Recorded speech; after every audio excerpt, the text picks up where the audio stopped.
Listo. Buenos días. Inicio la grabación y tras ese breve repaso de los temas que habíamos visto con antelación, introducimos los de hoy. Al igual que el jueves, la intención de hoy sería desarrollar tres temas adicionales: el 6, el 7 y el 8. El tema número 6 tiene que ver con una acción concreta, que es el hecho de ponerse de pie. En principio, ponerse de pie como movimiento humano general es algo que no debería llamar mucho la atención, es algo que pasa todos los días, pasa varias veces al día, pero cuando una acción es recurrente en ciertos contextos, eso puede ser indicio de que tiene algún otro significado más allá. En el contexto de un salón del trono o en el contexto de un espacio acondicionado para recibir a un embajador o a una persona con cierto estatus o dignidad, el hecho de ponerse de pie se interpreta como una señal de reconocimiento de esa autoridad, como una señal de respeto o incluso como una señal de, como un gesto de bienvenida. Entonces vamos a revisar en tres momentos distintos del texto épico del Mahabharata. El primer momento es cuando Krishna llega a casa de Dhritarashtra. El segundo momento es cuando Krishna llega a casa de Duryodhana por primera vez. Y el tercer momento es cuando Krishna llega a casa de Duryodhana por segunda vez. Entonces vamos a revisar en esos tres momentos cómo es recibido Krishna y cómo se repite este gesto de ponerse de pie en reconocimiento de su autoridad. Vamos a ver que al ser tres momentos dentro del mismo contexto de embajada, en libros muy cercanos del Mahabharata, con escenas muy parecidas, con personajes también que se repiten, entonces también ciertas repeticiones a nivel de versos incluso, como eso que en los estudios de épica en distintos contextos se llama lenguaje formular. Ciertos versos se repiten, a veces medios versos, a veces incluso versos enteros, y hay como fórmulas que se utilizan y un cierto léxico también muy técnico para referirse a estos asuntos. Vamos a ver el primero de los pasajes. Entonces este es Krishna llegando a casa de Dhritarashtra, el rey ciego, el que en este momento tiene la función real en Hastinapura, eh, al que en principio debería de dirigirle su solicitud, pero quien en última instancia le va a decir, no, eso es más un asunto de Duryodhana, perdón, de mi hijo, él entiéndase con él o algo así. Y dice el texto en sánscrito, Abhya gachati dasharhe prajna chakshur nareshvaraha.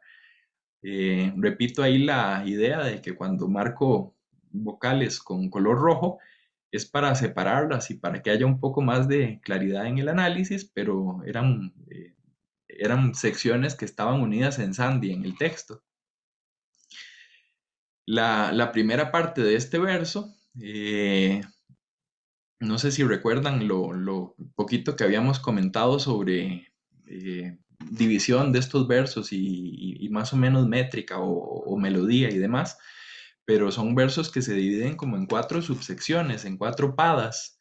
Y saberse esa melodía y repetirla a veces ayuda un poco como a segmentarlos más rápido sin tener que estar contando sílabas. Son dos opciones, de verdad. Si uno las cuenta, a, bhya, ga, cha, ti, da, shar, he, hasta ahí hay 8.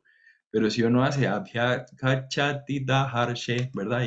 Perdón, da, shar, he, igualmente hasta ahí hay solo 8.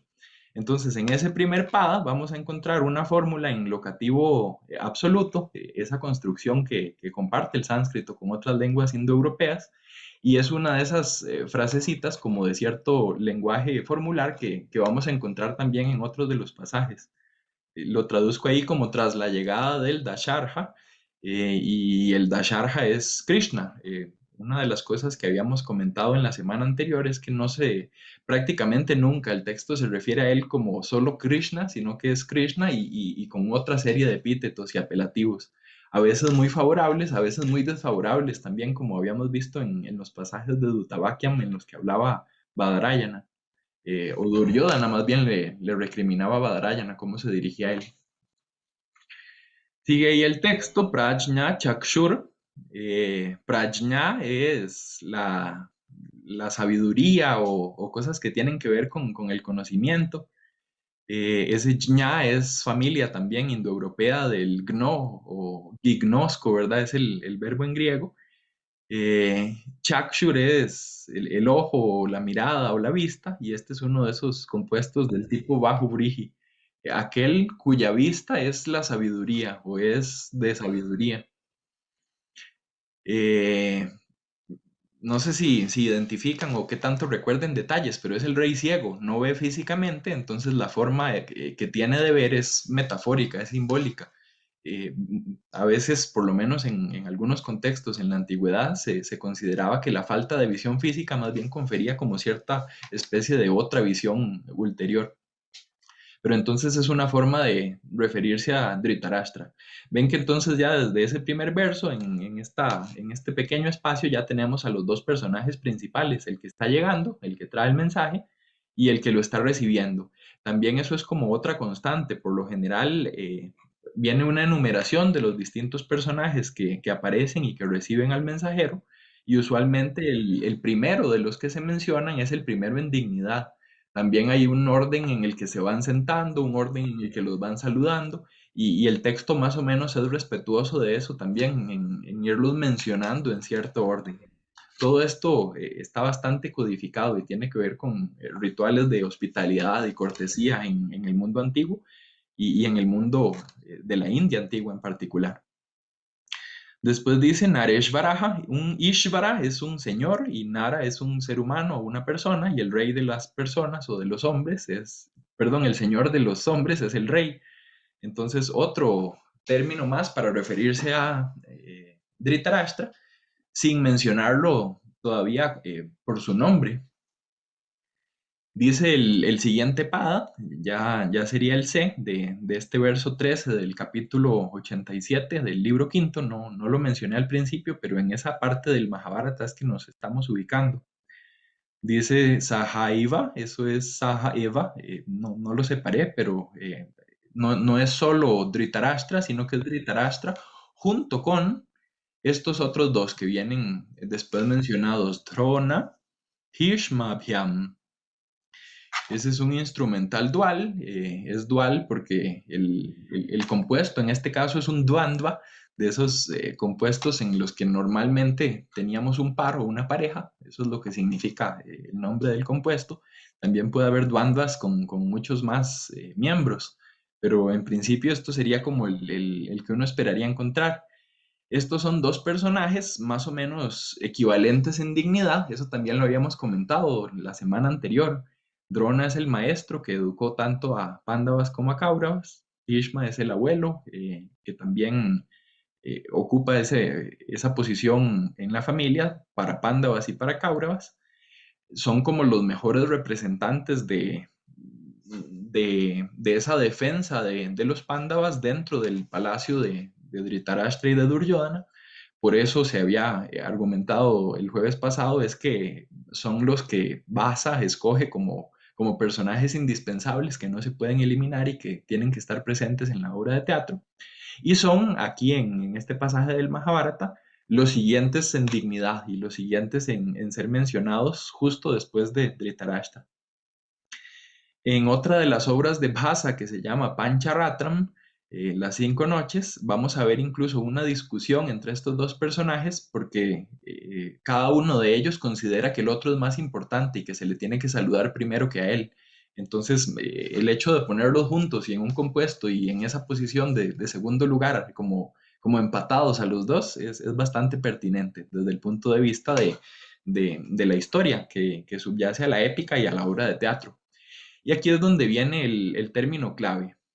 Udatishtan es un imperfecto, está en plural porque se refiere a estos dos, a Drona y a Bhishma, pero también se refiere a Dhritarashtra, y está conformado por el prefijo ud, que significa como hacia arriba, y sta, que significa estar o estar de pie.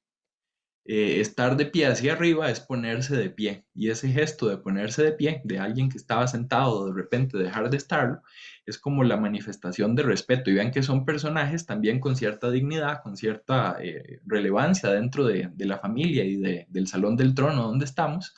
El hecho de que se pongan de pie reconoce que quien entra es alguien importante, incluso como veremos más adelante, es alguien más importante que quienes entran.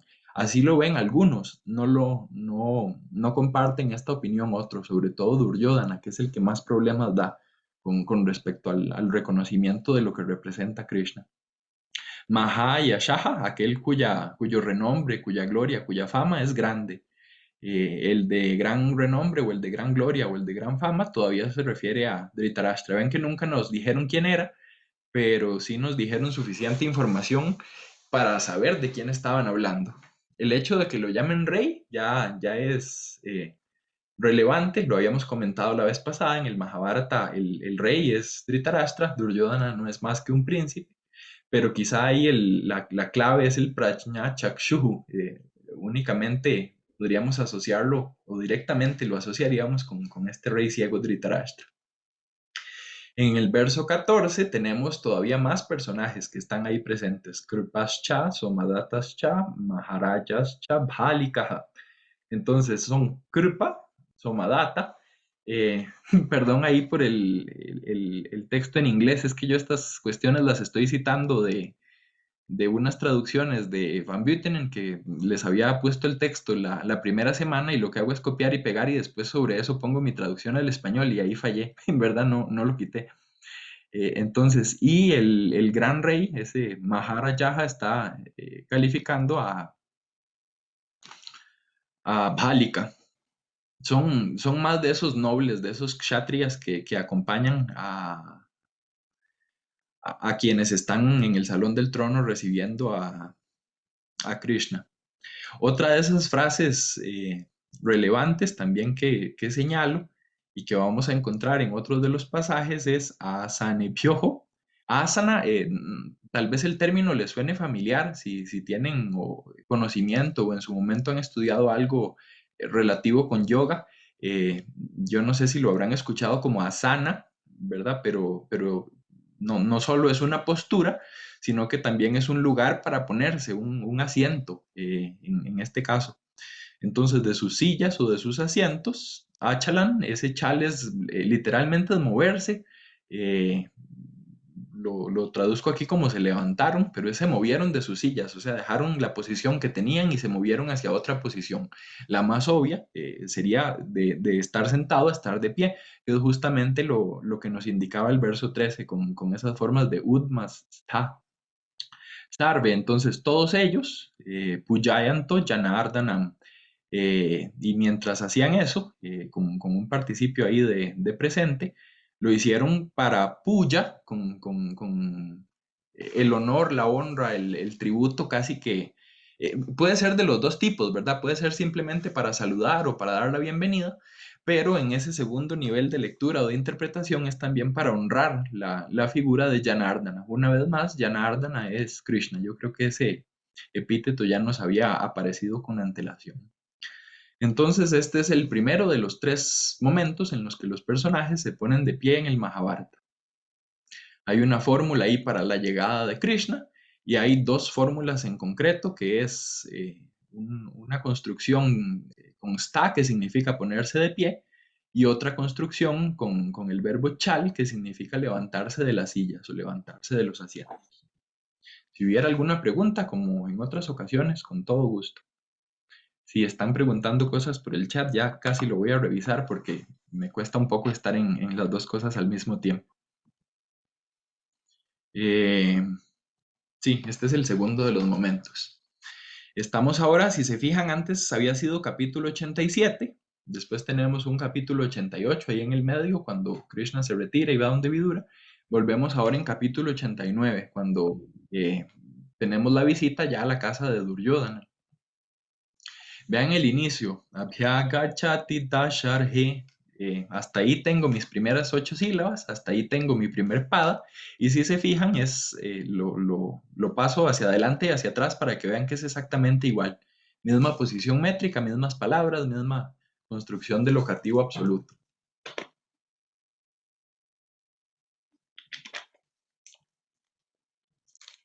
Tenemos aquí la mención explícita de cuál es el personaje que está realizando la acción. Entonces tenemos Dhar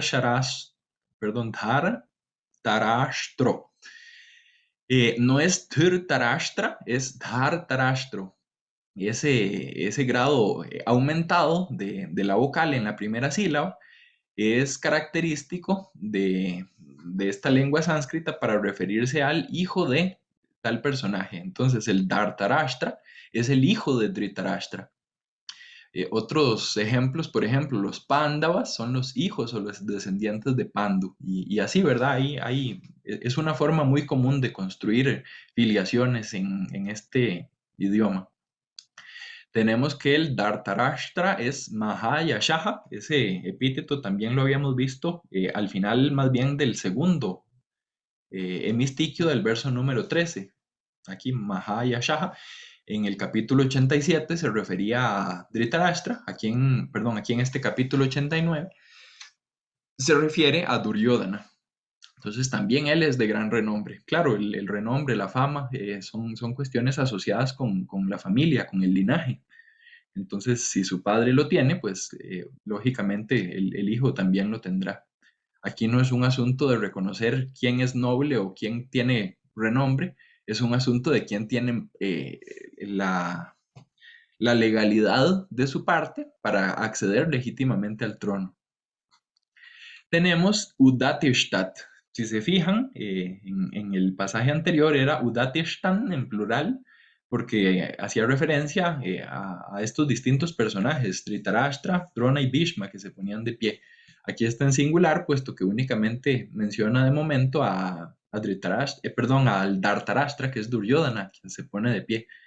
Pero es la misma forma verbal, ese prefijo ud con la raíz verbal sta y en imperfecto. Y se pone de pie también con otros personajes, Sahamatyaha, en compañía de sus consejeros o de sus ministros, y se ponen de pie todos ellos, Pujayan Madhusudanam. Entonces, honrando, nuevamente hay un participio de presente y nuevamente un acusativo que lo acompaña referido a Krishna. Llamo la atención aquí sobre procedimientos interesantes de la épica para efectos de la métrica. Como en el pasaje 87, todos se habían levantado de sus sillas y estaban honrando, entonces el participio de presente, pujayanto, estaba en plural. Y como pujayanto tiene 4 sílabas, entonces necesito una palabra de 4 sílabas para el nombre de Krishna, Janardhanam.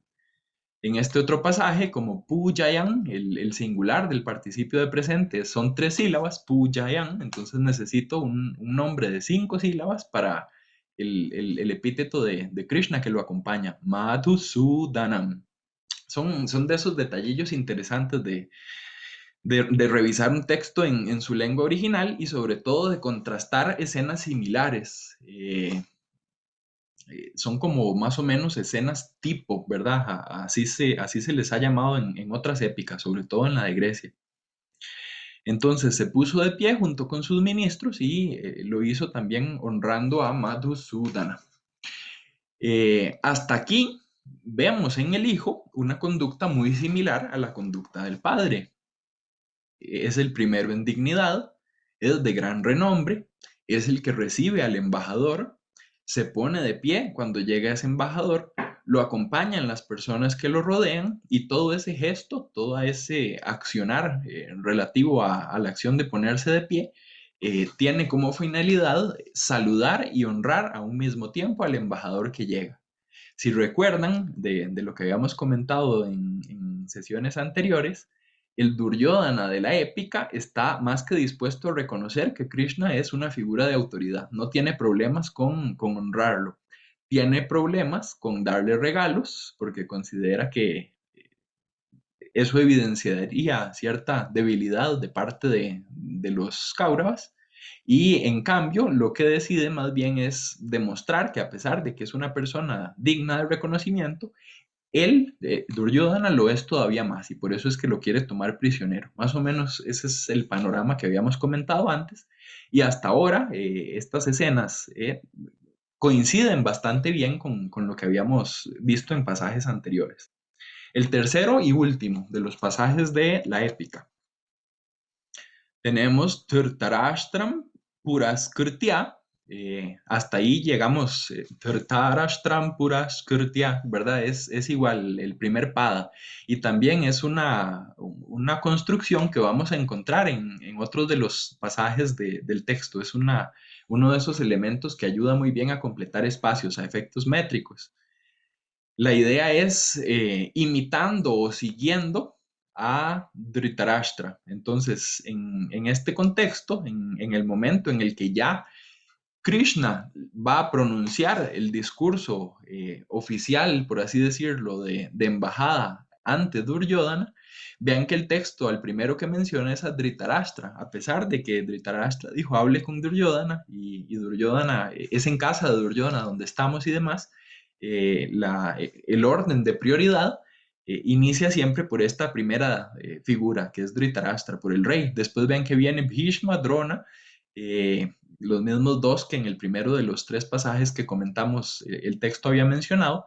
En aquella ocasión aparecían en dual, aquí el término más bien lo tenemos con esa construcción terminada en adi. Yo creo que esto ya lo había comentado en alguna sesión anterior.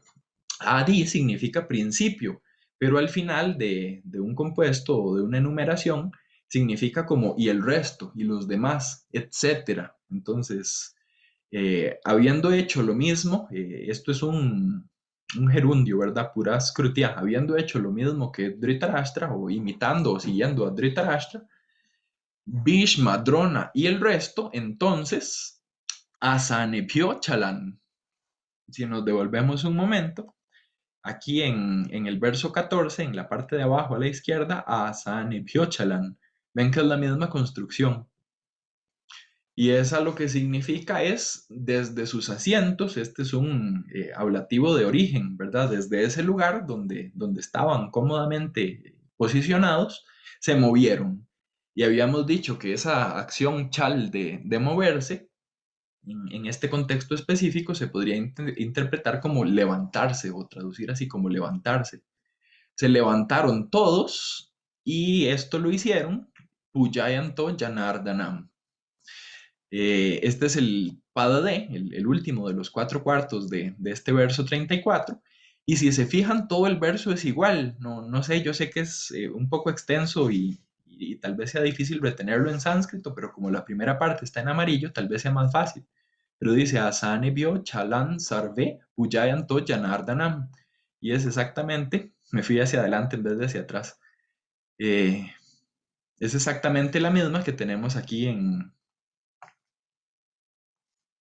el capítulo 87. Asane vio chalan sarve pujayanto janardanam. Muy bien. Continúa el texto diciendo Abhyagachati dasharhe. Hasta ahí llega el primer pada. Y si se fijan, esa idea de la llegada del Dasharha es la misma idea que tenemos aquí en capítulo 89, verso 6, al inicio. Y es la misma idea que tenemos en capítulo 87, verso 13, también al inicio. Abhyaga chati dasharhe. Son esas construcciones de locativo absoluto. Prajna chakshur mahamanaha. Esto es casi igual al verso que habíamos visto antes. Hice un comentario más o menos largo de Prajna chakshuhu, entonces tal vez lo recuerden. Este es Dhritarashtra, ¿verdad? Aquel cuya vista es la sabiduría. Únicamente puede ver con sus pensamientos, puesto que sus ojos no funcionan.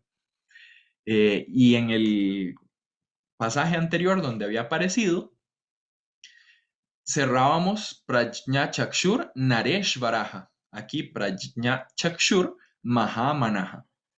Entonces se repite el primero de los epítetos, se modifica el segundo, pero ven que hay como un juego, una cierta intencionalidad aquí entre un pasaje y el otro, y esto tiene múltiples interpretaciones, ¿verdad? Las personas que consideran que hay como una cierta evolución histórica en este texto, entonces ven ese lenguaje formular y esos rasgos de la oralidad. eh, la otra interpretación de verle cierto carácter unitario al texto, más bien enfatizaría como ciertos juegos internos y cierta referencialidad que tendría la obra a nivel autorial, pensando en una o varias figuras de autores detrás de esta composición. Pero el hecho de que se interrelacionan es más que evidente. Ese Mahamanaha sería aquel cuya mente o cuyo espíritu o cuyo ánimo es grande. Entonces tenemos una palabra ahí bonita en español para traducirlo, magnánimo. Sahaiva Bhishma Dronabhyam, eh, algo similar teníamos también en algún pasaje de los anteriores. Es este, ¿verdad? Decía Sahaiva Drona Bhishma Bhyam. Y aquí tenemos Sahaiva Bhishma Dronabhyam. Vean que el Sahaiva se mantiene igual y aquí lo único que se hizo fue invertir los nombres. Primero era Drona Bhishma Bhyam y aquí es Bhishma Dronabhyam. En ambos casos es un compuesto Dvandva, en ambos casos está en instrumental dual. La única diferencia es que primero se ponía Drona y luego Bhishma y ahora se pone a Bhishma y luego a Drona. Udatishtan se pusieron de pie y el Mahayashaha también. Si se fijan en el verso anterior, eh, Udatishtan y Mahayashaha. Perdonen que me mueva tanto de una a otra, espero con esto no estaros confundiendo. Es simplemente para que vean que no es solo uno o dos, son montones los elementos en común en estos tres pasajes. Entonces se pusieron de pie y también el de gran renombre. Y aquí se pusieron de pie, voy por el verso 35, lo que sería como la viñeta número 4 en la parte de la izquierda. Dice Udatishtan Mahayashaha. Entonces se pusieron de pie y el de gran renombre también. El de gran renombre era Bhishma. Verso 36, el último de este capítulo 92. Utishtanti Maharaje Dhritarashtre Janeshvare. ¿Qué es esto? Todas estas palabras están en locativo. Utishtati, a veces eso, cuando uno está estudiando sánscrito, lo confunde, ¿verdad? Ve ese ti y casi que de primera entrada se va por la tercera singular, pero el participio en locativo resulta que queda igual en su desinencia. Y ahí la clave está en que el resto de las palabras, empezando por Dhritarashtre, están también en locativo. Entonces habiéndose puesto de pie o tras ponerse de pie, Utishtati, el gran rey, Maharaja. Vean que nuevamente la referencia a Dhritarashtra es como Maharaja, como gran rey. Dhritarashtra, aquí sí se le menciona por nombre, Janeshvare, y este mismo epíteto en esta misma posición final del verso también la habíamos visto también en uno de los pasajes anteriores. El señor de la gente es el rey. Porque aquí sí le puse señor de la gente y no le volví a poner rey, porque ya había puesto rey en Maharaja. Son de esos asuntos a veces difíciles de resolver de cualquier traducción y por eso es que no importa cuántas personas traduzcan un texto, difícilmente dos van a quedar iguales. Entonces, esa construcción de locativo absoluto que se había venido repitiendo como Abhyaga Chati Dasharhe, aquí se cambia por un hemistiquio completo. Utishtati Maharaje Dhritarashtre Janeshvare, ¿verdad? Y es todo un medio verso completo con la construcción y preparando lo que viene después. Y lo que viene después es Tani Raja Sahasrani, esos.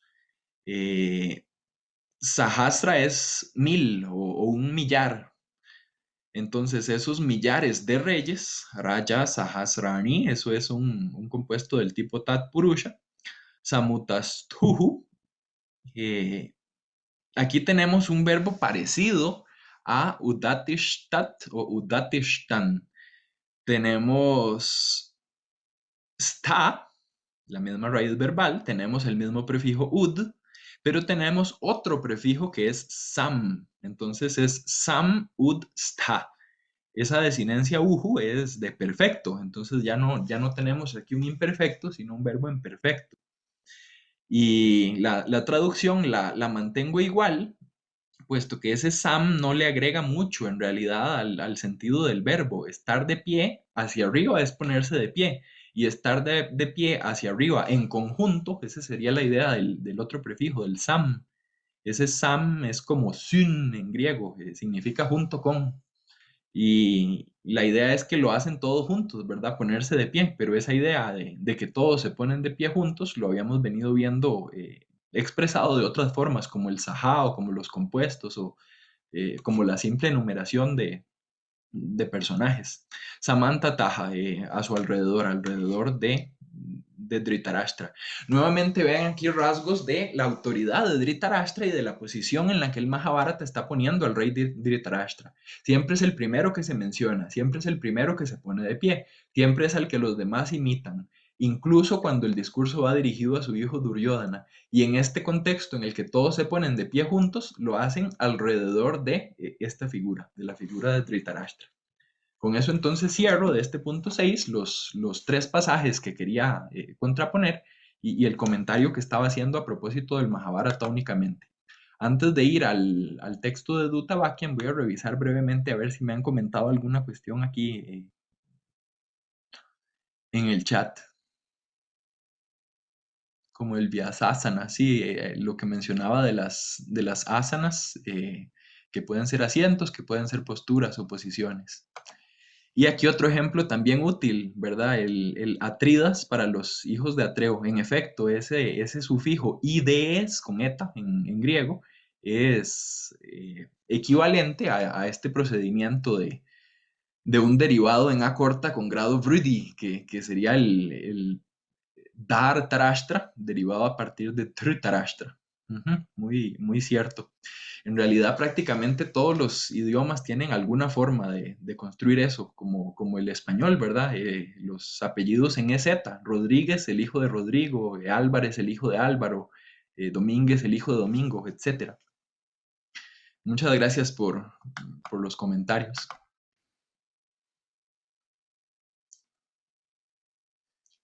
Este es el texto de Dutta Vakyan. Entonces, si se fijan en el título que he repetido en las distintas diapositivas, lo que se está contraponiendo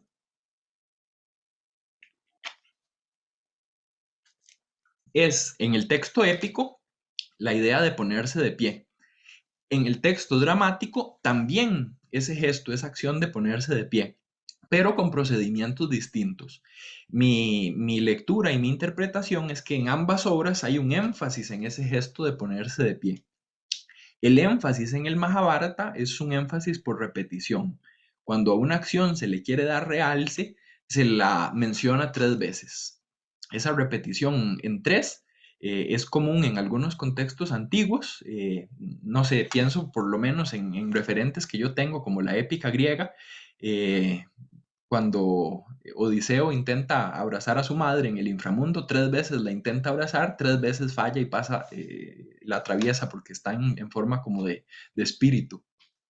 Y esa repetición por tres, incluso la moderna teoría de la adaptación y de la narratología, la mencionan como un punto clave para indicar énfasis en algo. Decir que algo pasa 3 veces es como que pasa constantemente o siempre está pasando o pasa infinidad de veces.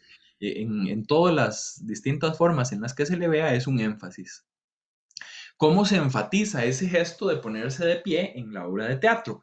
No se le menciona 3 veces. ¿Por qué? Porque en el teatro sería aburrido, redundante, repetitivo, tal vez. Sin embargo, y ahí es donde es útil revisar más de una obra de teatro de un autor, en otras obras de teatro de Bhasa sí tenemos la repetición 3 veces. El mejor ejemplo que puedo dar es Karnabhara, el pesar de Karna se llama.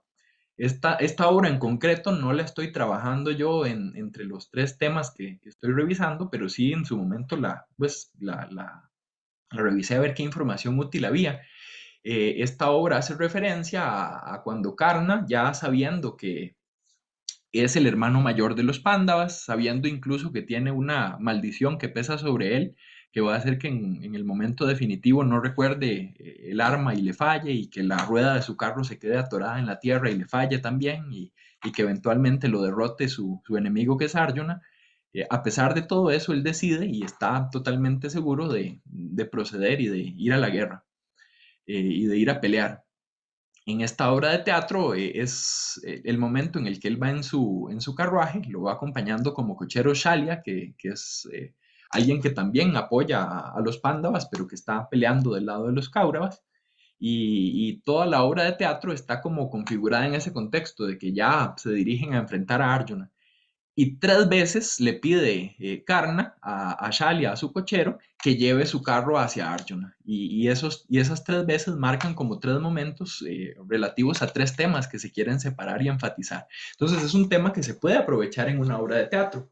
Es un procedimiento que incluso el mismo Bhasa ha aprovechado en otras de sus obras de teatro. Pero es un procedimiento que aquí se cambia. ¿Y por qué cambiarlo? Si se puede y se ha hecho. Eh, mi interpretación nuevamente es que hay una intención aquí de resaltar al máximo el carácter negativo de Duryodhana, que ha enfatizado su arrogancia asumiendo la función real, que ha enfatizado su arrogancia también al ni siquiera dejarlo reconocer cierta dignidad sería, de que sería merecedor un embajador y sobre todo una figura como Krishna. Y en este caso, vean incluso al extremo al que lleva el personaje de Duryodhana. Me imagino que mientras hablaba todo esto habrán leído ahí el texto. Y lo que pasa en este texto es que sí, hay toda una escena ahí de los personajes recibiendo su asiento, se les menciona en cierto orden de prioridad, se les da cierto reconocimiento, y hay un único momento en el cual estos personajes tienen como la intención de ponerse de pie. Duryodhana prevé que algo así pueda suceder, y este es el pasaje en prosa después del verso número 6, el pasaje número uno. Y dice el texto, apicha, y además, y otra que Shabaha pratyuthasya el que aquí, y otra, o yaha atra, ¿por qué Shaba? Que Shabasya, ahí el uso del genitivo está determinado por la semántica propia del verbo que viene después.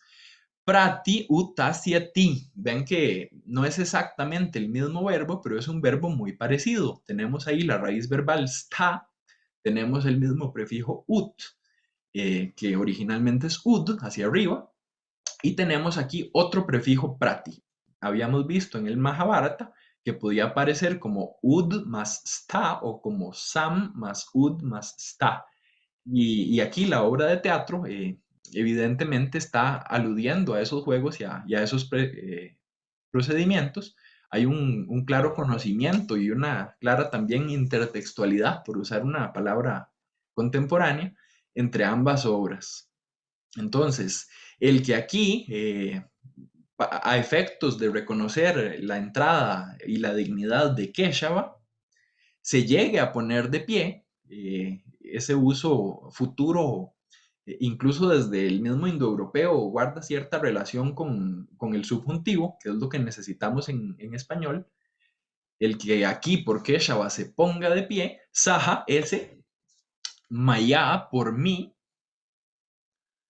Dvadasha Suvarna Bharena Dandyaha. Entonces, por mí, eh,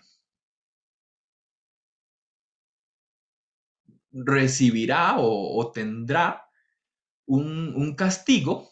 Ese Dandyaha es un participio de futuro pasivo. eh, Tiene que ver con danda. Danda significa vara o palo o bastón. Significa también el signo de puntuación. Esto que yo pongo al final de los versos en sánscrito, que es como una barra inclinada, eso es un danda, ¿verdad? En los textos en Devanagari, esto es un doble danda. Pero danda significa también castigo. Claro, entre el palo y el castigo hay una metonimia ahí interesante. Y ese castigo será con o mediante para una carga, un, no sé, en español, ahí gasté un rato también en el diccionario de la lengua española. Existe como carga, por ejemplo, una carga fiscal. Entonces, una carga que es algo que se lleva, que es algo pesado, este para es la misma palabra que está en karna para. por ejemplo, el pesar o la carga de Karna. En ese caso es una carga física y es una carga metafórica también, saber la verdad y aún así tener que actuar acorde. Aquí es una carga que más bien tiene que ver con dinero, con el pago de una multa. Y también la palabra cargo en español, que tiene que ver con cargar, existe como un cargo a la tarjeta, por ejemplo. Entonces, por eso al final opté por esa para traducirlo. La forma de proceder con esa multa es con un cargo de 12 monedas y son monedas de oro. Dva dasha, un poquillo cambiado, pero ese es nuestro 12. En latín duodecim se parece todavía más. Eh, no sé, los números son de esos puntos de contacto entre el sánscrito y otras lenguas familia, donde uno puede guiarse de ida y vuelta de manera un poco más sencilla. Y su Varna, un breve comentario sobre su Varna. Varna es el color. Las Varnas también son esos estamentos de la sociedad. Bhashan, por ejemplo, tiene ahí una explicación sobre cómo se relacionaría una cosa con la otra. Y la Varna buena, su significa bueno, su Varna, el buen color es el color oro. Entonces también ahí hay un juicio de valor y otros elementos interesantes detrás. Pero la idea aquí y a nivel literario y de procedimientos de la adaptación es, sí, el hecho de que se pongan de pie es reconocimiento de la autoridad de Krishna.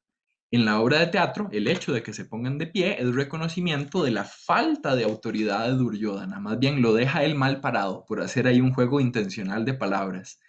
Y lo que él decide es, de alguna forma, evitar, prevenir que eso vaya a suceder poniéndoles una multa. Todos los que se pongan de pie van a tener que pagar.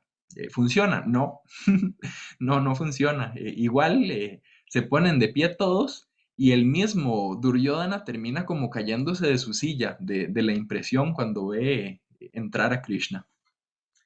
Que Duryodhana se caiga, se tropiece, también hace referencia a otra serie de pasajes del texto épico, como la visita al palacio que construyen cerca del inicio de la obra los Pándavas, y en algún momento más adelante en estas mismas sesiones podemos retomar ese tema. Veo por aquí una mención también con el número 3 en el chat. Dice cuando Pedro niega a Jesús 3 veces. Claro, ese número 3 también presente en otras culturas, no necesariamente indoeuropeas, ¿verdad? Es un número interesante. eh, 3 días y viene la resurrección, por ejemplo, en este mismo contexto, y volviendo todavía al mundo de Grecia y Roma, 3 días tiene que esperar Heracles después de haber ido a traer Alcestis de vuelta de la muerte en la Alcestis de Eurípides. Entonces sí, los ejemplos con el número 3 son numerosos. Muy bien, este era el más extenso de los 3 que traía para hoy, por eso se nos fue casi que más de la mitad de la sesión. Pero igual espero que nos dé tiempo de ver los otros 2. Tenemos ahí una ilustración para ir alternando un poco con tanto texto. Y la imagen, como tantas otras que les he puesto aquí, es de Raja Ravi Varma, alguien que me gusta muchísimo cómo ilustró muchos de estos pasajes de la épica y es Krishna como embajador. Krishna es el que está sentado. A propósito de ese juego de quiénes se sientan, quiénes están de pie, si revisan ahí la escena, varios personajes están de pie, otros están sentados. Los que están sentados son aquellos a los que se les reconoce más su dignidad o su autoridad. Y entre esos está Krishna, que es ese con color celeste o azul, abajo a la derecha.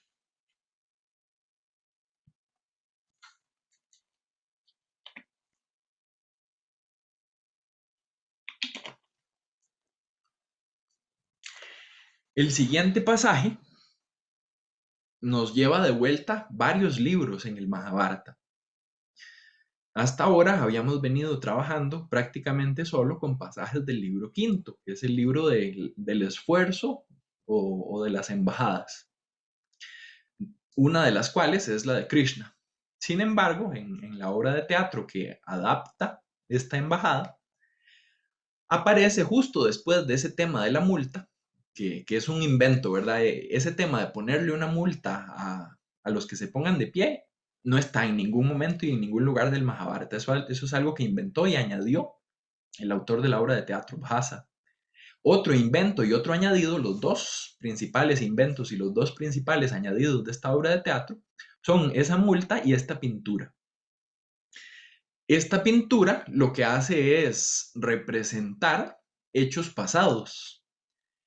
El nombre técnico del procedimiento en la literatura greco-romana y en la tradición occidental es écfrasis. No sé si el concepto le suene a algo de sus estudios literarios, pero una écfrasis es una representación en palabras de una imagen, de algo visual. Entonces, en vez de proyectar la pintura de Raja Ravi Varma, yo no la pongo, sino que pongo solo texto y digo, existe una pintura en la cual aparece Krishna sentado abajo de la derecha, su color de piel es celeste, hay otros personajes, algunos de pie, otros sentados, está Duryodhana y Dhritarashtra, hay cierta tensión por el enfrentamiento. Todo eso que acabo de hacer es una écfrasis. Un poco prosaica, algunas son bastante estilizadas y estéticas, una de las más famosas y casi que con la que inicia la tradición, al menos en la literatura occidental, es el canto 18 de la Ilíada, las armas que Hefesto le alista a Aquiles para que pueda ir a pelear. Y hay bastantes estudios dentro de los estudiosos contemporáneos, quizá Mitchell es uno de los más relevantes a propósito de este tema de la éfrasis. Ese procedimiento también se puede utilizar a la inversa. No es describir algo para no tener que pintarlo, sino más bien es incluir la pintura para no tener que describirlo. Recibe varios nombres. El de antiécfrasis no es muy afortunado. Algunos autores lo llamaron así, pero no hay como un consenso. En todo caso, tiene que ver con todo este asunto de las relaciones entre palabra e imagen, que es un tema bastante amplio en los estudios de semiótica. Pero el procedimiento de que aparezca una pintura es un procedimiento común en el teatro de la India. En el teatro griego lo que tenemos más bien es aparición de cartas, como en el Hipólito de Eurípides o en algún otro pasaje por ahí. Eh, si alguien se acordara de algún ejemplo de alguna pintura en el teatro de Grecia, le agradecería un montón la referencia, porque de primera entrada no se me ocurre. Pero en el teatro de la India sí, por lo menos el ejemplo que se me ocurre es la Shakuntala, la Vijnana Shakuntalam, ¿verdad? El reconocimiento de Shakuntala de Kalidasa. En uno de los momentos después del intermedio, cuando el rey Dushyanta está un poco triste por su situación, aparece ahí una pintura de Shakuntala y hay cierto comentario a propósito de cómo se veía ella en el momento primero. Ese procedimiento de incluir una pintura lo tenemos también aquí en Bhasa, en esta obra de teatro, y esa pintura a lo que hace referencia es a lo que la tradición llama la humillación de Draupadi. Draupadi fue humillada más de una vez en el Mahabharata.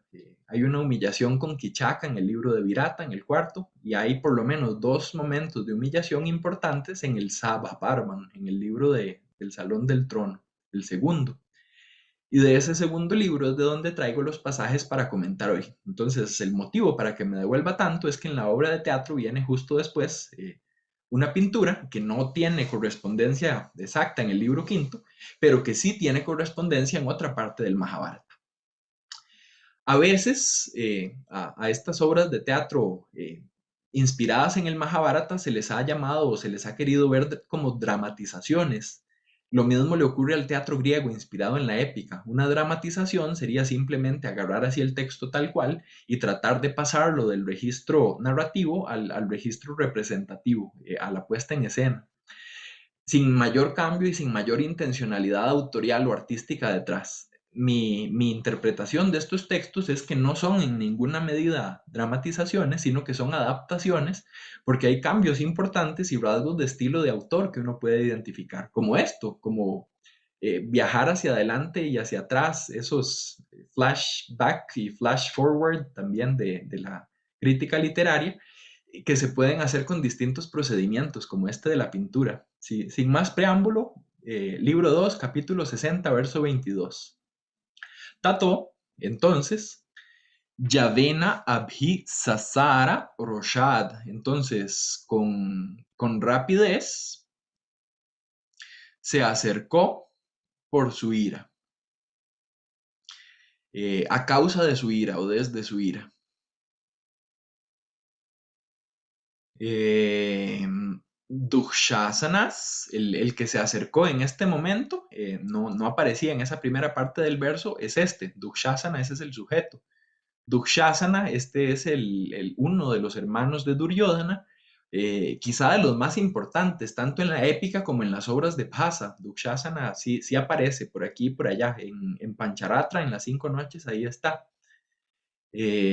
Dukshasana tiene ese mismo dus o dur, ese mismo prefijo con idea de algo malo o negativo que tiene Duryodhana. Si recuerdan la referencia aquella a duro de matar en la primera de nuestras sesiones. A ella, Tam no nos dice todavía quién es ella, pero por contexto y por lo que viene después sabemos que se trata de Draupadi. Abhigarjamanaha. Entonces lo hizo rugiendo. Ese es un participio de presente que nos lleva a ese plano casi, a esa faceta casi animal de este personaje malvado del texto épico. Entonces este comportamiento no es propio de ser humano, remite más al mundo animal y es ofensivo con respecto a lo que está haciendo. Eh, el no reconocimiento de una figura asociada con la divinidad y la transgresión de ese orden humano divino en el mundo griego tiene un nombre muy hermoso y muy preciso que es hibris. Y en algunos contextos en los que la tradición narrativa de Grecia y de la India se han puesto en correlación, se han visto también o se han buscado ejemplos de algo similar a hibris también aquí en el mundo de la India. Insisto, es un concepto que se toma prestado de otra tradición. Después dice el texto, Dir Geshu, Ni Leshvata, Cha Ur, ese se me olvidó pintarlo de rojo, pero Cha Ur Mimatsu sería Chor Mimatsu, también con Sandy. Yo lo separé para que fuera ahí como más visible. Dirgha significa largo o extenso. Nila significa oscuro. Urmimat significa que fluye, que va como una onda, como una ola. Entonces traduje estos tres como largos, oscuros y ondulantes. Yagraha, ese es un perfecto de la raíz grah, que significa tomar o agarrar. Piensen como grab en inglés, misma relación. Kesheshu, ese es otro locativo, que es el sustantivo que va con todos los adjetivos que venían en la primera parte del verso. Kesha es el cabello. Entonces son cabellos que son largos, que son oscuros y que son ondulantes.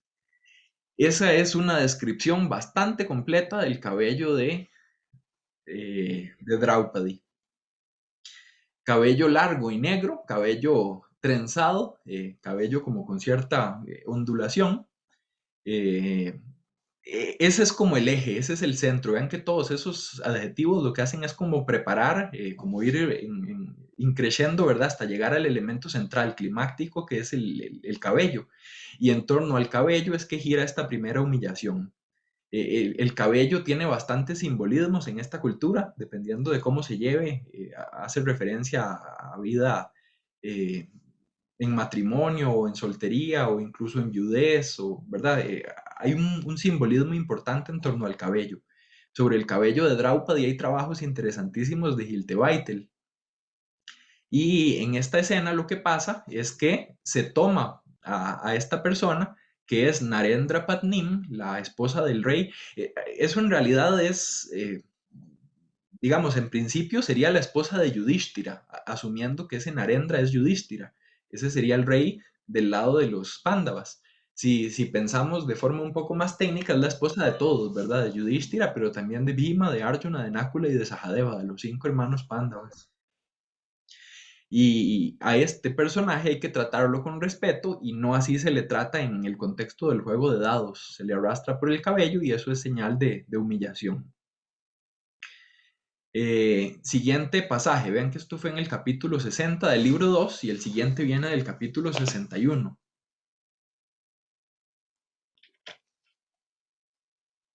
Tato, entonces, Dukshasana, rey, ese Rayan no hace referencia ni a Dushasana, ni a Yudhishthira, ni a nada más que a, eh, ¿cómo se llama? A Janamejaya, al personaje que está escuchando de Vaishampayana, la narración de lo que está pasando, la historia del Mahabharata.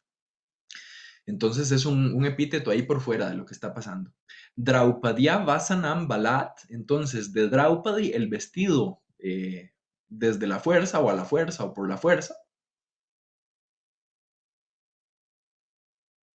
Creo que ese Balat no lo puse en la traducción al español, se me pasó, ¿verdad? Pero ese ablativo está casi que gramaticalizado, funciona como indeclinable y significa eso, ¿verdad? A la fuerza o por la fuerza. Vasanam, hay varias palabras en sánscrito para decir vestido, pero me llama a mí la atención esa raíz vas que está aquí, está en Vastra, por ejemplo, y ese vas es la misma raíz indoeuropea que tenemos en vestido, ¿verdad? Por vía del latín, nosotros en el español. Entonces, el traje este de Draupadi, que habría que pensarlo pues como un traje tradicional de la India, como un sari o algo así, ¿verdad? Con sus muchos metros de tela. Ahorita les pongo una imagen también para que lo visualicen un poco. Pero entonces este vestido, Sabha Madhye, en el medio del Sabha o del Salón del Trono, Samakshipya, habiéndolo hecho un puño, habiéndolo amontonado o apilado, Vyapakrashtum prachakrame. Entonces se dispuso, prachakrame es un verbo principal y vyapakrashtum es un infinitivo. Se dispuso a quitarlo, a arrebatarlo, a tomarlo por la fuerza.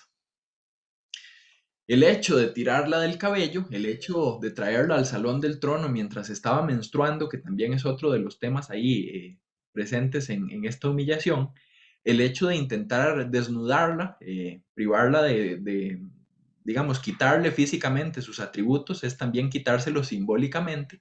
Son muchísimos gestos de irrespeto a los que se ve sometida esta figura de Draupadi por parte del bando Kaurava. Pero, y aquí es donde enfatizo, en el texto del Mahabharata se trata de dos ofensas distintas, de dos momentos distintos de humillación. Uno en el capítulo 60, otro en el 61. Uno relativo a Kesha, al cabello, y otro relativo a Vasana, al vestido. Vamos a ver cómo la obra de teatro retoma y elabora a propósito de estos dos temas. El primer rasgo ya lo habíamos mencionado con la introducción y es que no lo cuenta, no lo dice en palabras, sino que lo presenta con imágenes. De ese modo se evita ese estar moviéndose y desplazándose hacia el pasado y al presente, perdón, al pasado y al futuro, que es muy característico de la épica, pero que a veces es un poco difícil en el teatro. No existen flashbacks y flash forwards o analepsis y prolepsis en el teatro de la India, sí, sí existen. Y existen en Bhasa, sí, sí existen. Nuevamente, mi ejemplo viene de Karna Bhara, del pesar de Karna, que también es de Bhasa. Las maldiciones que había sufrido Karna por parte de un brahman sin nombre y por parte de Rama Yamadagnya se cuentan aquí a manera de relato. Karna le cuenta a Shalia qué le había pasado, cuándo y cómo, y entonces hay un viaje ahí hacia el pasado.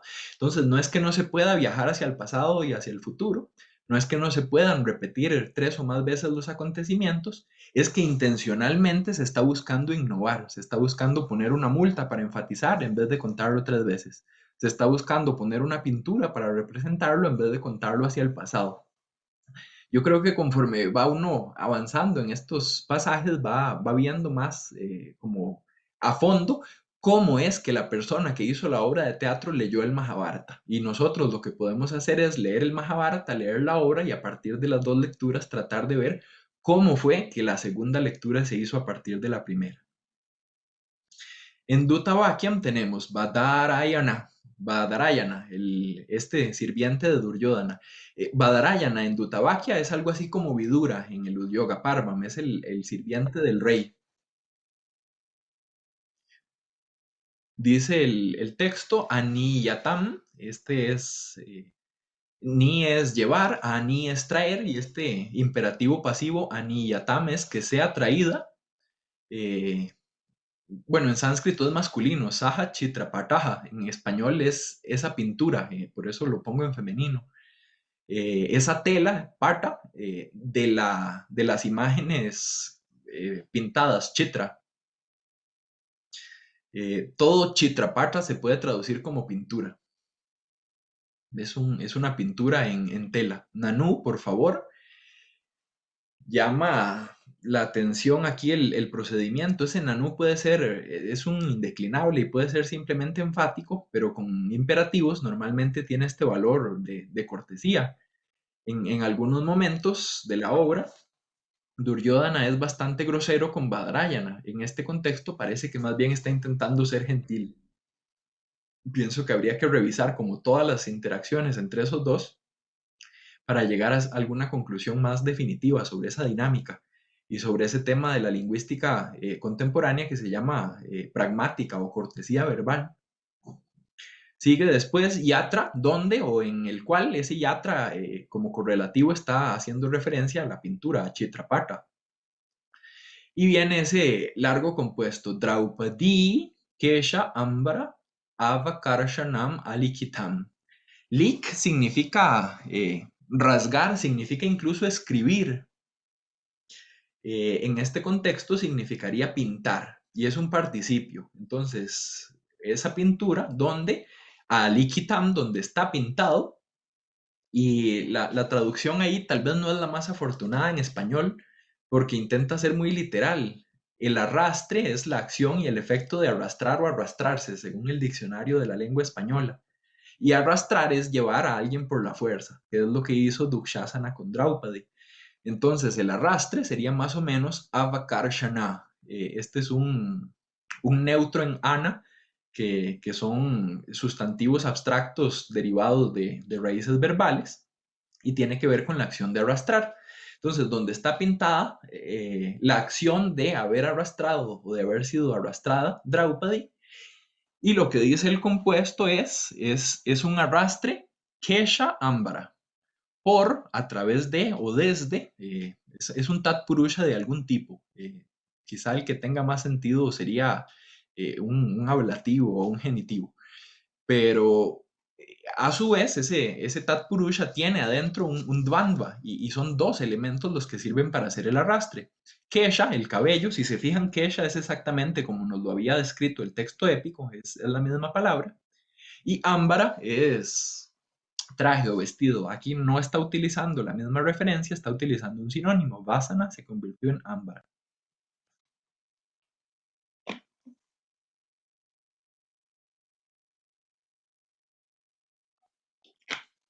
Entonces, no solo lo que era contado se convirtió en algo pintado, sino que lo que eran dos momentos de humillación se combinaron, se fusionaron en un solo momento de humillación. De alguna forma, ese es el procedimiento que uno esperaría de una pintura. Si no, tendría que hacerlo así como en secuencia, como en alguna tradición pictórica medieval, donde se representaba así, ¿verdad? Como distintos momentos en distintas pinturas. Eh, Veamos qué hace Raja Ravi Varma. Tenemos ahí a Draupadi, tienen una imagen de cómo se veían sus cabellos, que son largos, oscuros y ondulantes. Tenemos una imagen de cómo se veía su vestido, que es ese sari rojo. Draupadi es, por si no se han ubicado bien en la imagen, es la que está al lado izquierdo. Casi que es el único que reconocemos ahí como personaje femenino. Como estamos en el Saba y estamos en un contexto de deliberación, entonces en principio son personajes masculinos los que están ahí. No sé si ven al fondo al rey, los ojos cerrados es porque ese sería Dhritarashtra, el rey ciego. Y aparecen muchos otros nobles. Vean que a pesar de que nosotros tratamos de identificar puntualmente cuáles son los 11 que menciona el texto y cuáles son los 6 que menciona el otro texto, en principio es una asamblea con un montón de gente ahí detrás. ¿Y cómo representa Raya Ravi Varma esos dos momentos? El texto épico decía, en un primer capítulo la arrastran del cabello y casi que se arrastrarla del cabello sería para traérsela a la fuerza desde la habitación donde ella estaba hasta este, que era un espacio privado, hasta este espacio público, que es el de deliberación de los nobles. Ese sería un primer insulto. Y un segundo insulto sería ya en el salón del trono, intentar tirar de su sari para desnudarla, quitarle esas distinciones exteriores, de alguna forma le quita simbólicamente también su mérito interno. Yo no puedo hacer en una pintura los dos momentos, podría hacer dos pinturas sucesivas. O puedo, como se le ocurrió a, al autor este de Bhasa en una obra de teatro que mencionaba una pintura, combinarlas. Y precisamente así es como se le ocurre a un pintor ya en época más reciente representar esos dos momentos de humillación. Entonces vemos que en principio el dramaturgo aquí estaría siendo fiel a ese otro ámbito de las artes, que sería la pintura, y estaría combinando apropiadamente los dos momentos en uno solo. Pienso que aquí el diálogo no se tiene que establecer solo entre un texto y otro texto, sino entre los dos textos escritos y este texto pictórico, que sería el número 3. Voy a revisar si hay algún comentario antes de seguir.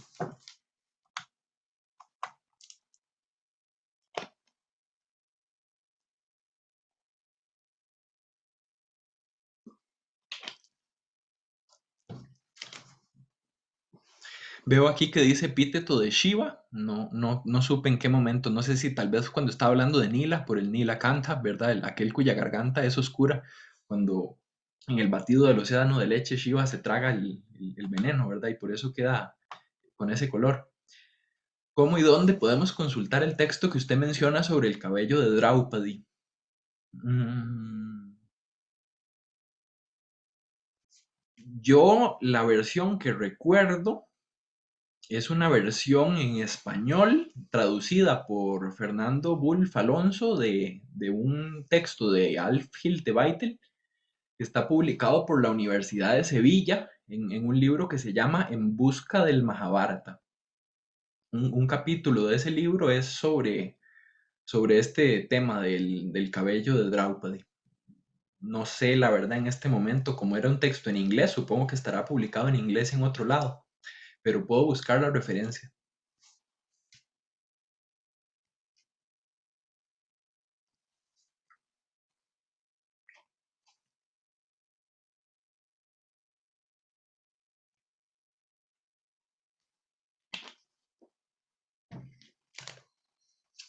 Tercer y último punto, la divinidad del mensajero. Esto también es un tema algo polémico en estudios sobre el Mahabharata y sobre las mismas obras de Bhasa.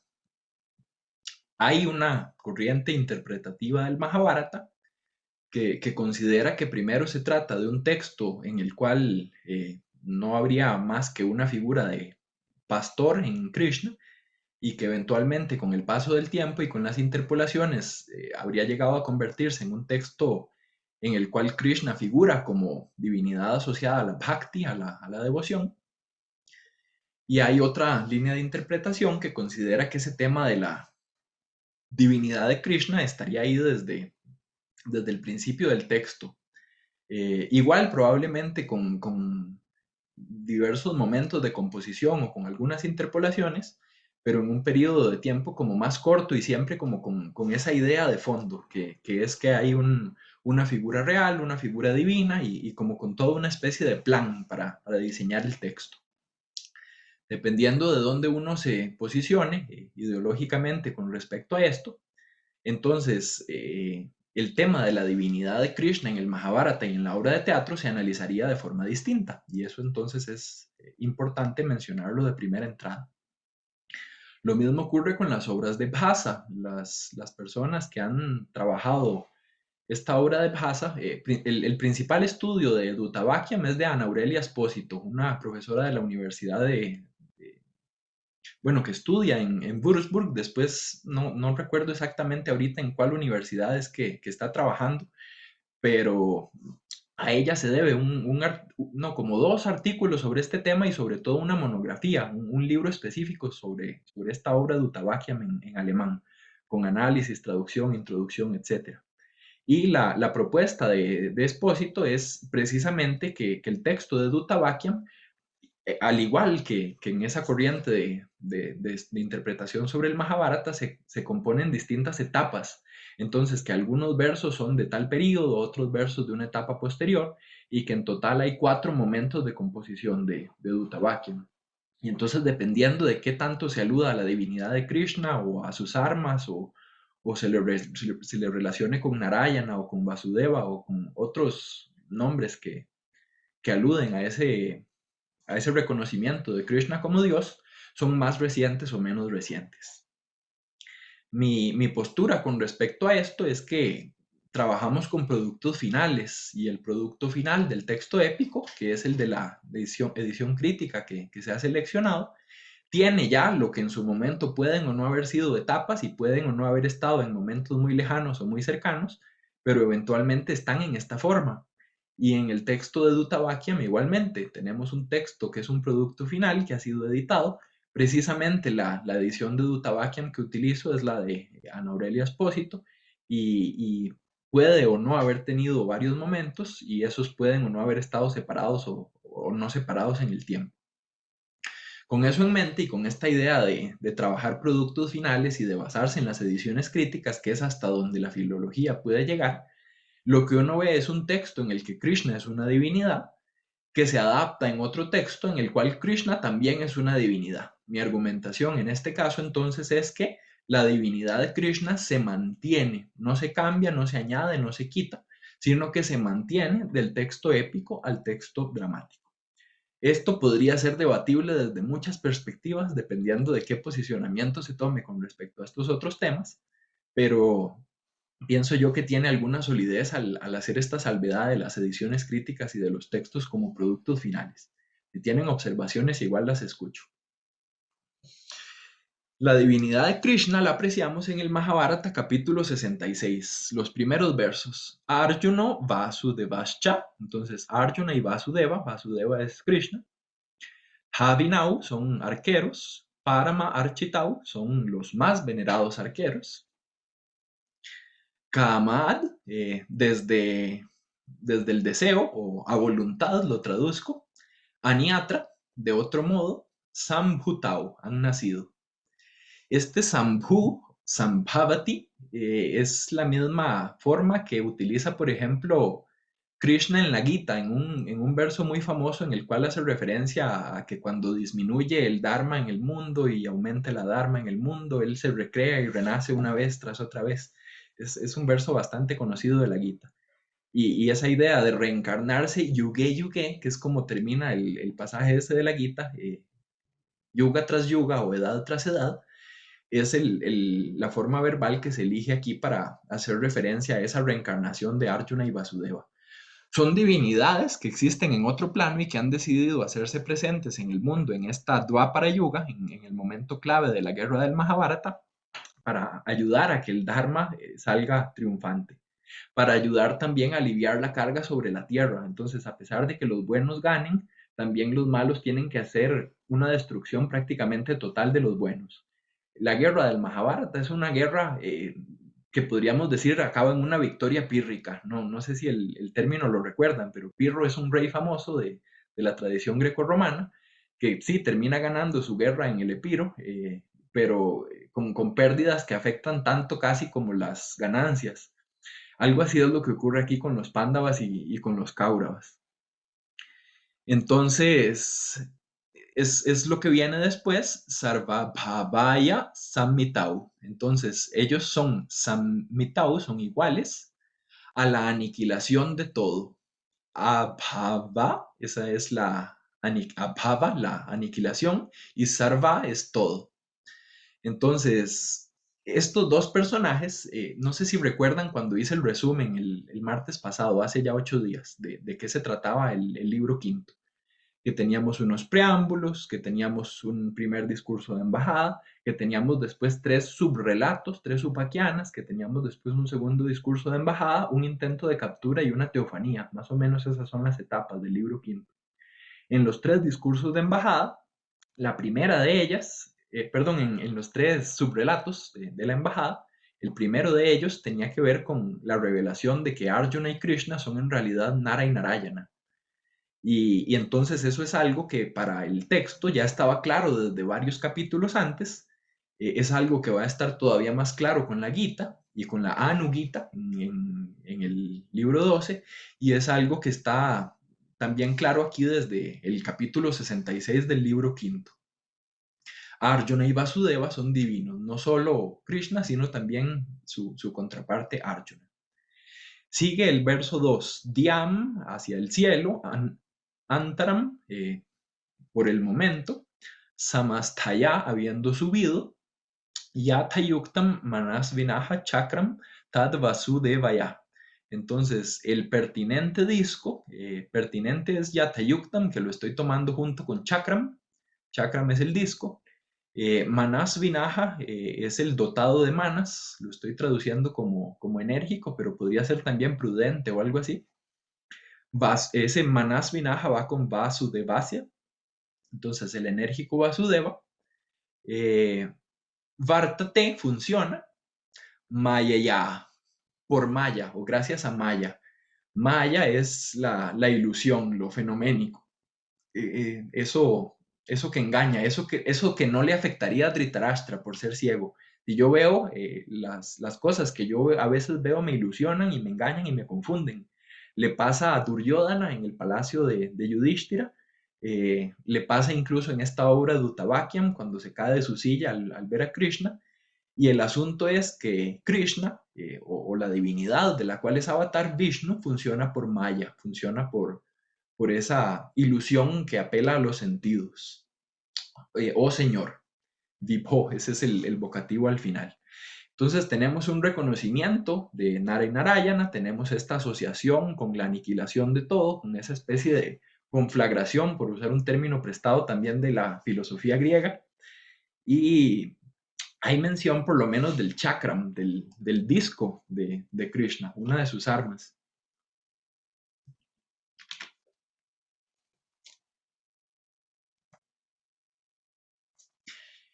En el capítulo 67, el texto anterior era del 66, esto es un capítulo después. En el 67 se mantiene esta idea de el reconocimiento de la figura de Krishna. Dice Gavalgane, hijo de Gavalgana, y el hijo de Gavalgana es Samjaya, y Samjaya es el bardo o el cochero o el auriga o el poeta que está acompañando al rey ciego, a Dhritarashtra, que está viendo con él la guerra, o la va a ver más adelante cuando empiece en el sexto libro del Mahabharata, y que se la va a ir contando. En ese momento ya no solo es Ugrashravas que está contando, y ya no solo es Vaishampayana que está contando, sino que también es Samjaya Uvacha, ¿verdad? También Samjaya el que va contando lo que pasa. Entonces, este Samjaya, a él le está preguntando Dhritarashtra, el rey ciego, que es quien está hablando aquí.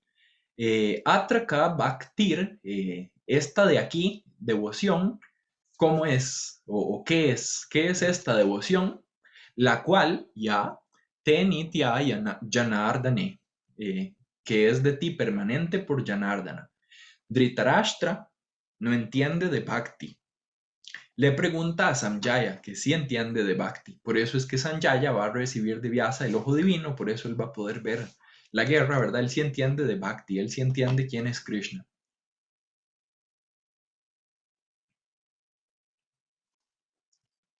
Bhakti es devoción.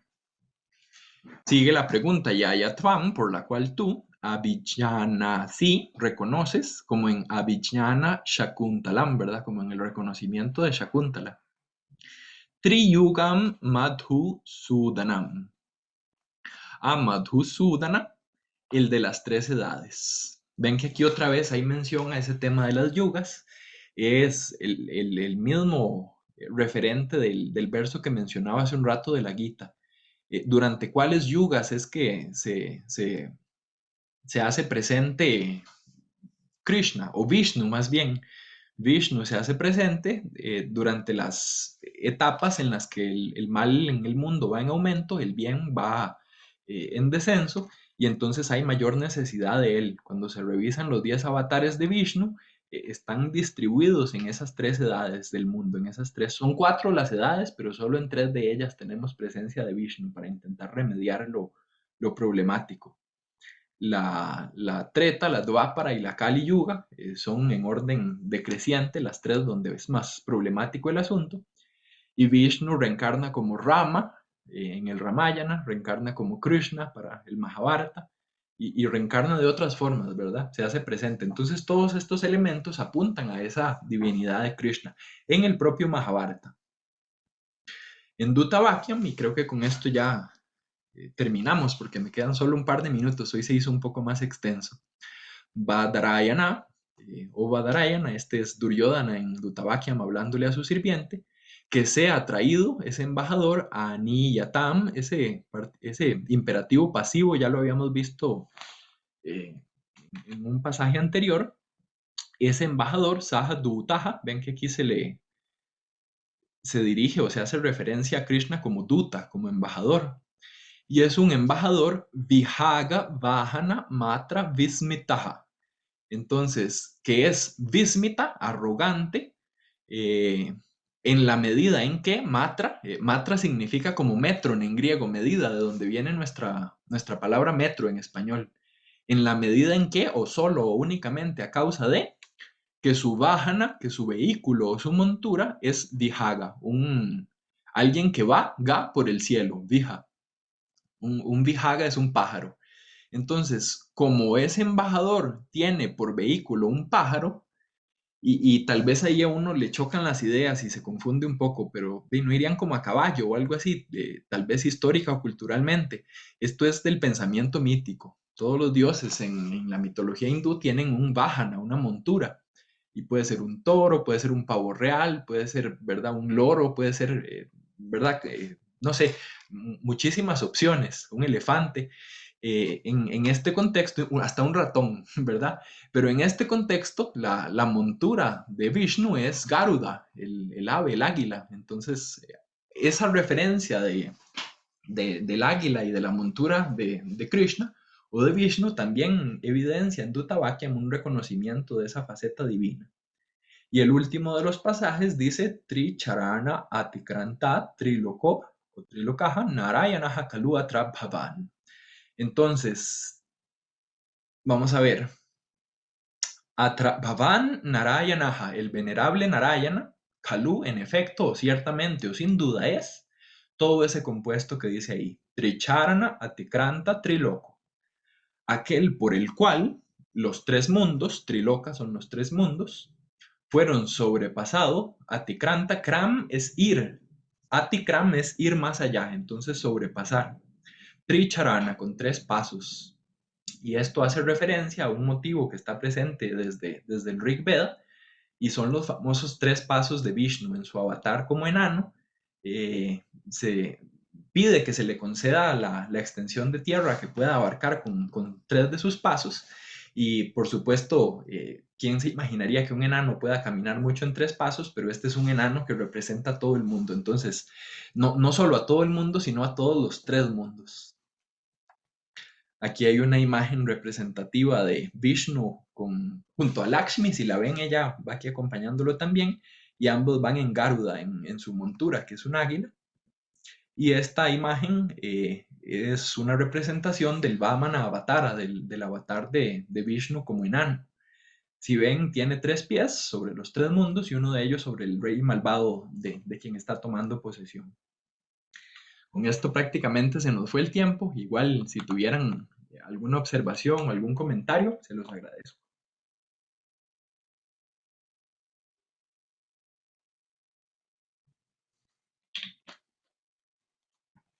Sí, Rui. Hola. Hola. Nada más para sumar esto que se había comentado del número 3, ¿no? Que también ya más en la dramaturgia más de este lado, más hacia acá, las brujas de Macbeth, bueno, toda la obra de Macbeth, ¿no? Que tiene un montón de referencias al número 3, ¿no? Desde el principio de la obra hasta el final, siempre hay algo que es 3, 3, 3, 3, 3, 3, siempre. Y también quería comentar que me parece que cuando una dramatización se queda solamente en dramatización, creo que no responde ni a ningún estilo ni nada escénico. En cambio, cuando hay una necesidad escénica, que ya hay un cambio de carácter, pero también una estructura dramática que responde a las realidades escénicas de cierta cultura, pues ya es una adaptación, ¿no? O sea, ya no puede quedarse como nada más en lo dramaticé para dar a conocer un poquito lo que es el Mahabharata, sino ya está el trabajo de adaptación, ya está el trabajo creativo y requiere como de muchísimo más elementos que pues nada más pasar los diálogos, ¿no? Al papel, nada más. Claro, sí, no, muchas gracias por la observación. Ese número 3, ¿verdad? Sí, viaja por el tiempo y probablemente en algunos contextos haya conexión y en otros tal vez no.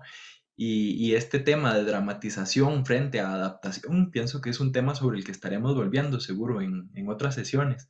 Porque sí, lo que yo identifico, y pueden estar o no de acuerdo, ¿verdad? Con estas ideas, pero lo que yo identifico en estas obras es más que solo tratar de poner lo mismo que venía en el texto, es todo un juego con las distintas partes del texto y en algunos momentos parece también un juego con las técnicas que el texto utiliza para contar o decir las cosas, que se reaprovechan en otros momentos o en otros contextos. No sé si alguien más tendrá alguna observación. Veo aquí en el chat que me piden que ponga la imagen otra vez. Esta será o la anterior.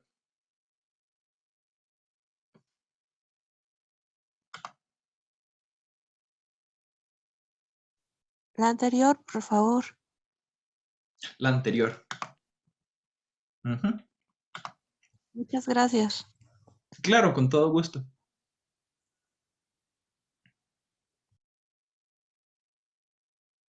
Sí, a Vishnu por lo general lo reconocemos. Yo no soy experto ni mucho menos en cuestiones de arte o en iconografía, pero de algo por lo menos básico uno conoce para correlacionar con los textos, que es lo que trabaja.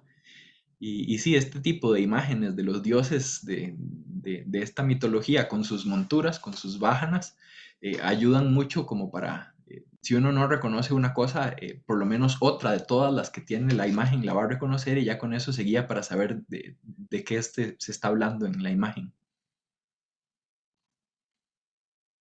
Les agradezco ahí las sugerencias y las tomaré en cuenta también para ver si les puedo incluir algunas otras imágenes, por lo menos para que vayan acompañando el texto y con eso entonces creo que terminaríamos, si nadie tiene alguna cosa que agregar. Ah, perdón, María Teresa, sí. Maestro, una pregunta. Mencionó usted sobre levantarse o ponerse de pie para reconocer autoridades, ¿verdad? Sí, Y es lo mismo cuando se besan los pies. correcto. Sí, el gesto ese de llevar la cabeza de uno, que es como la parte más alta y más como no sé, desde la perspectiva casi que humana, lo que está arriba, Lakoff y Johnson, ¿verdad? El lingüista y el filósofo del lenguaje trabajaron ese asunto de que las cosas que están arriba son como más valiosas y lo que está abajo no. Entonces el gesto ese de llevar la cabeza a los pies es un ponerse uno, incluso en lo más valioso de uno, al nivel de lo menos valioso de la otra persona, precisamente para reconocer que es alguien a quien uno respeta, admira, en quien confía. Son gestos que se pueden dar a nivel de esposo-esposa, de discípulo-maestro, ¿verdad? En distintos contextos antiguos y todavía recientes, ¿verdad? Las prácticas de cómo saludar y cómo ser respetuoso en una cultura varían muchísimo en el tiempo y en el espacio, pero por supuesto que tiene que ver con eso mismo. Y también aparece en el Mahabharata. Ese gesto de tocar los pies o besar los pies, yo no recuerdo algún ejemplo, pero podría ser que sí, no sé. Si a alguien se le ocurre algún ejemplo, le agradecería la referencia. Yo sí recuerdo varios ejemplos de esto de sentarse y ponerse de pie. También es que uno busca como con lo que quiere encontrar. Entonces, tal vez por no haber estado buscando los otros, no he reparado en dónde están.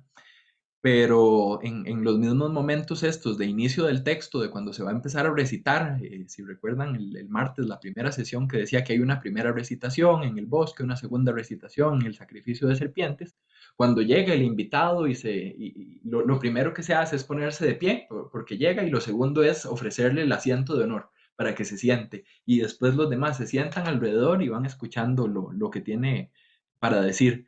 Entonces sí, todo está como muy formalizado y podría ser perfectamente que esos otros ejemplos anden por ahí y simplemente uno no haya reparado en ellos.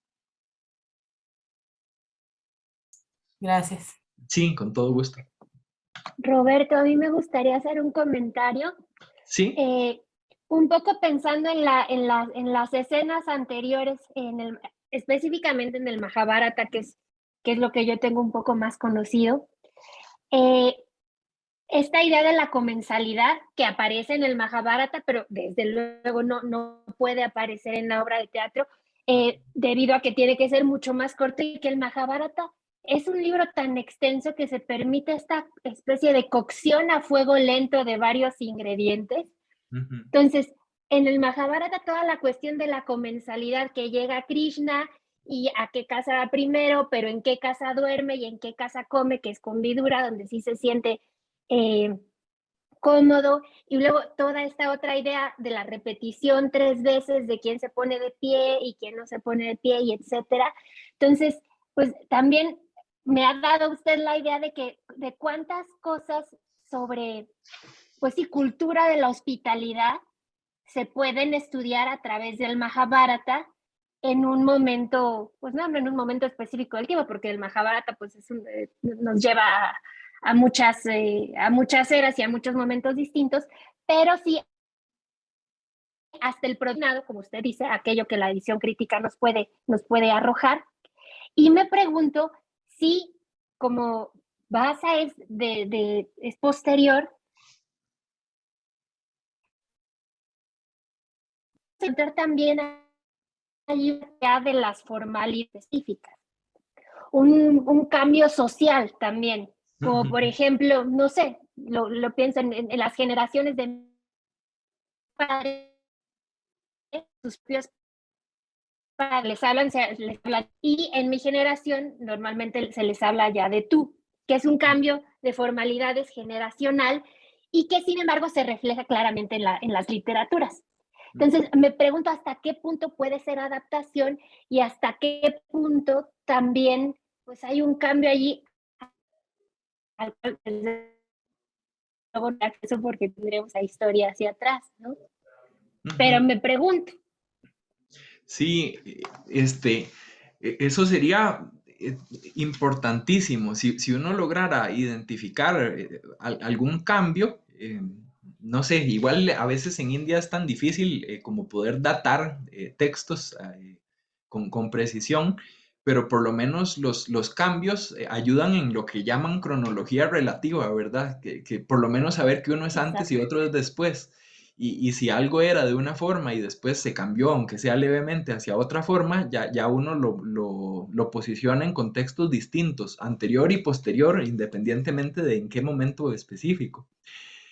Yo no sé si existirá, lo desconozco y me encantaría si existiera poder consultar alguna especie de estudio sobre este tema de la hospitalidad en la India antigua, porque lo que uno comenta son como detallillos por aquí y por allá que enfatizan o resaltan, pero por lo menos yo que tengo siempre el pie en el otro lado, conozco un estudio bastante completo sobre los usos de un español Oces, de la hospitalidad en el mundo épico griego.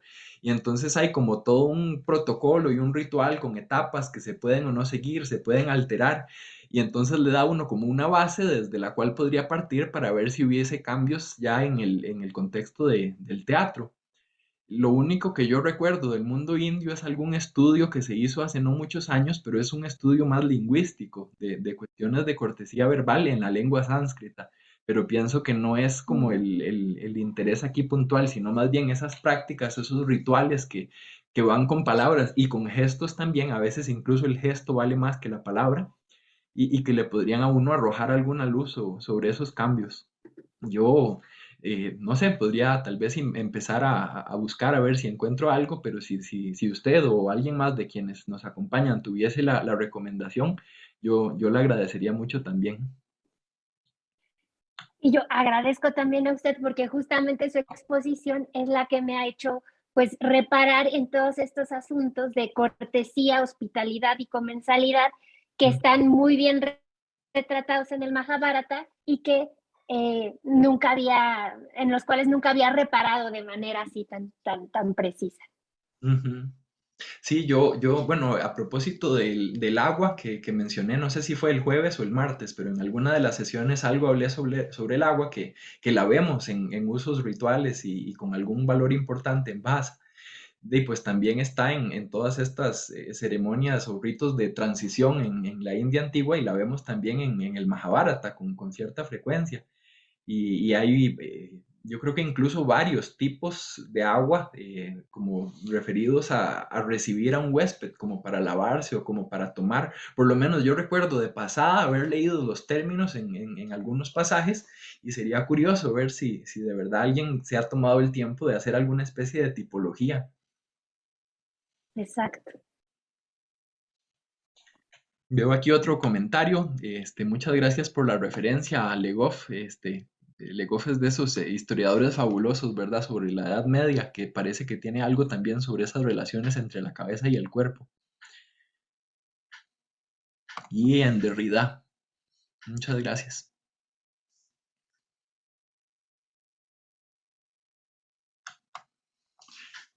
Bueno, muchísimas gracias por acompañarnos. Voy a parar la grabación. Y aprovecho entonces para agradecerles una vez más y para despedirme. Nos volveríamos a ver el día jueves a las 11 de la mañana. Sí, gracias. Muchas gracias.